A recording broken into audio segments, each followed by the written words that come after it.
Parece a algunos de alguna manera, digamos, reaccionaria porque es una manera nueva, alternativa, es decir, se sale precisamente de los esquemas de todas las emisoras comerciales y musicales que tenemos, de los noticieros que normalmente escuchamos. Y queramos o no, es un tipo de emisora, una práctica que está llegando a unos públicos que tal vez han sido olvidados por las radios comerciales. La forma de hacer radio popular era un estilo de locutor, era un estilo de vida, se puede decir, pero con el paso de los tiempos eso se ha degenerado y pues hay muchos locutores que en realidad de pronto no tienen ni voz ni nada y se dedican a hacer otras cosas de pronto para gustarle a la gente, pero en realidad ya dejan de ser ese locutor popular. El locutor yo creo que ya no existe. Ahora pues pienso yo que son unos mamarrachos lo que hay. Todo está en el sentido común que cada comunicador le quiera poner.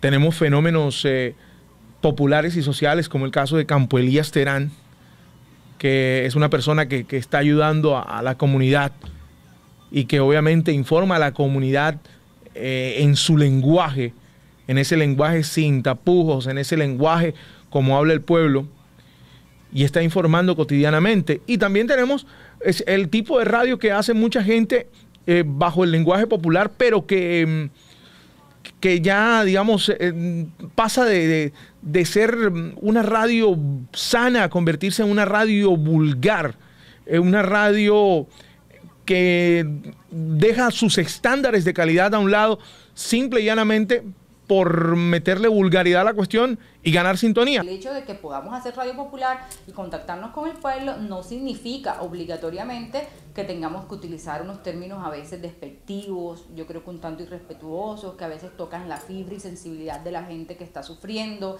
que podamos hacer chistes sobre una situación que realmente es problemática, pero es un ensayo-error, digámoslo así, y sobre todo, nuevamente digo, una alerta para que las nuevas radios empiecen, digamos, a buscar el equilibrio entre entretenimiento, información y formación. La locución es un don con el cual se nace, y el que lo sabe explotar, así como el que sabe cantar, nace con ese don. El que lo sabe explotar en el don de la locución le va muy bien. La mejor manera de hacer buena radio es saber radio. No basta con tener una voz bonita, que entre otras cosas no existen. Existen voces educadas, pero no bonitas. Entonces no basta con tener una voz bonita o educada si no conocemos la historia de la radio, las dinámicas, las características, cuál es el rostro de esa radio y cuáles son las ventajas que nos ofrece. Y sobre todo tener en cuenta que al otro lado del vidrio o al otro lado del micrófono no está el control master, sino cientos, miles de oyentes que se conectan con nosotros y que de verdad generan una retroalimentación que vale la pena aprovechar, teniendo en cuenta las características de esa audiencia y sus necesidades, además de sus gustos, porque pues digamos la explicación lógica siempre ha sido a la audiencia se le da lo que le gusta. Y si la audiencia es champetúa, pues entonces pongámosle champeta todo el día. La pregunta es también desde la radio, ¿a la audiencia se le da también lo que necesita? Esa pregunta es algo difícil de contestar. Si usted me pregunta a mí que si los oyentes obtienen hoy lo que realmente... Si usted me hace esa pregunta hace 15 años, hasta de pronto. Pero hoy en día, cuando la radio no está sola, cuando la radio está enfrentado a fenómenos masivos como la televisión por cable, cuando el internet se ha convertido también en otra de las grandes rivales de la radio en sí, pienso que no. Porque si esto no fuera así, mucha gente en los diferentes estudios de mercado y estadísticas que están mostrando en Colombia no dejarían de escuchar radio como lo están haciendo hoy en día. Los requisitos para ser un buen locutor: primero hay que tener muchas ganas, paciencia, hay pues que tener también carisma con el oyente, hay que tener química con porque si tú no tienes química con el oyente, nada te va a funcionar. La voz es esencial, creo que más que una buena voz, tiene que ser una voz agradable, una voz que le agrade a la gente que te está escuchando. Cesó el agua, ya lo más importante de todo esto es que se han tomado las medidas y los primeros auxilios necesarios con respecto a esta situación, que hay que decirlo, fue muy embarazosa en el sentido de que, bueno, toda la ciudad estaba de fiesta y algunas personas lastimosamente estaban a la intemperie con esto de la lluvia. Hay mucha gente que, hay que decirlo, perdió absolutamente todo.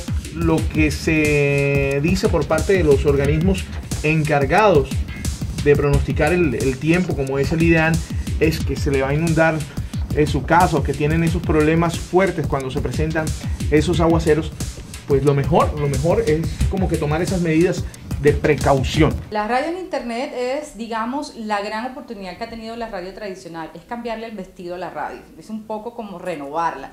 Venías usando este vestido, llegó el momento de modernizarte, colócate el vestido. Muchos dijeron que era el fin de la radio y que con el internet, la plataforma virtual y lo audiovisual, los efectos, el cine, el 3D, etcétera, la radio pues no tenía sentido porque es solo sonido. Pero precisamente yo creo que la radio está asumiendo ese gran reto y está metiéndose en las nuevas tecnologías. Ya hay muchas emisoras online en el mundo, con un solo clic nos conectamos con la música y las voces y los sonidos de muchas partes del mundo. Con la radio online los oyentes somos más activos porque somos capaces de programar prácticamente lo que queremos escuchar, de chatear, de sugerir, de decir si nos gusta o no, de cambiar de programa solo con un clic. Eso no lo podemos hacer en la radio tradicional. Así que la radio online es apenas una nueva plataforma en la que la radio como medio de comunicación se debe lucir para demostrar su vigencia y su eficacia al momento de comunicar. Quiero saludar a Luisa Fernanda, que a esta hora está disfrutando de rumba a través del internet. Ya usted sabe que nos puede escuchar desde cualquiera de los 4 puntos cardinales en www.rcnmundo.com. Ahí usted selecciona la ciudad y luego de seleccionar la ciudad escoge la básica, que es RCN la radio. Si le gusta la mega, escoge la mega. Si quiere la cariñosa, escoge la cariñosa. Eso sí, ya es su gusto. Pues la radio por internet es súper bacano, o sea, bacanísimo que haya llegado porque, como dije antes, emisoras locales como la mega, o emisoras de otras cadenas que la pueden escuchar de pronto gente que se va para otro país, que siempre creció escuchando la mega, pues la puede escuchar en otros sitios del mundo, en otros países. Un cambio positivo es la entrada del internet a la radio. Con la llegada de pues una emisora local puede escucharse en todo el mundo vía Real Audio. Si hoy en día tú piensas que con la sola señal de tu antena y transmisor vas a ganar audiencia, estás equivocado.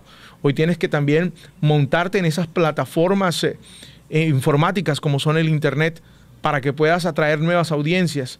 No es lo mismo de pronto una persona de mi generación que se acostumbró a prender su radiecito, a sintonizar la emisora, a un pelado de esta generación que se levanta con el www en la frente y pensando a millón, en una manera mucho más veloz por el mismo ritmo de vida que hoy tenemos gracias a la tecnología. La primera gran razón por la que la mayoría de los locutores empíricos, sobre todo aquellos que son mayores, digamos, lo son, es precisamente porque la comunicación social, digamos, como profesión, ha sido una profesión relativamente nueva sobre todo en la región Caribe, a la que la comunicación social llegó hace apenas unos 10, 12 años, de tal manera que si se viene haciendo radio más o menos desde la década de los 30, imagínense que tuvimos que pasar más o menos 50 años sin profesionales en la radio y por eso, por supuesto, muchos nos aventajaron con su talento, con sus voces y con unos estudios primarios o técnicos que se hacían en la ciudad de Bogotá.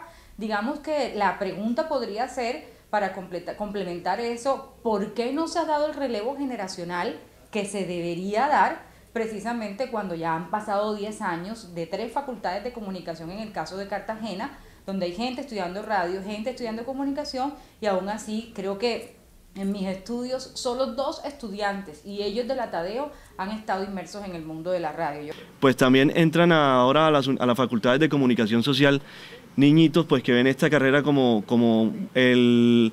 la manera más fácil de ser profesional y solo van a farandulear y pues cuando vienen a un medio de comunicación a hacer pruebas para ser disc jockeys o para ser locutores, en realidad no tienen el talento ni tienen de pronto las ganas. Yo creo que hay una falta de compromiso de la radio como tal, la empresa radial como tal, el poder abrir oportunidades para los pasantes, para que se queden, el ayudar a que nuestros jóvenes, que son más que todo audiovisuales hoy por hoy, se enamoren del sonido o sigan encontrando en esa cajita mágica de sonidos una opción también para trabajar por la comunidad a través de los medios de comunicación. Si tú me dices por qué específicamente, pienso porque que la locución es un don con el cual se nace.